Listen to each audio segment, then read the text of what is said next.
Unlock the wisdom of your body through the ancient tale of Bhadrakali. In the sacred forests of ancient India, the malevolent demon Andhaka waged a campaign of terror across the realms, believing himself invincible until the fierce goddess Bhadrakali arose to confront and vanquish him, restoring cosmic balance. Bhadrakali's transformation from gentle Parvati to a wrathful warrior resonates with the transformative phases of the menstrual cycle.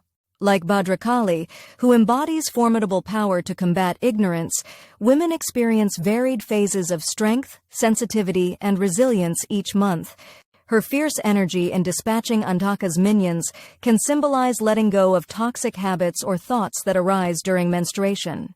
Her relentless fight against Andhaka's monstrous forms reflects the different facets of self-awareness and growth women undergo. By embracing each phase of the menstrual cycle, from the challenges to the strengths, women can harness their inner Bhadrakali, fierce, compassionate, and transformative. Embrace your cycle as a sacred dance of destruction and renewal, evolving into the powerful being you are meant to be.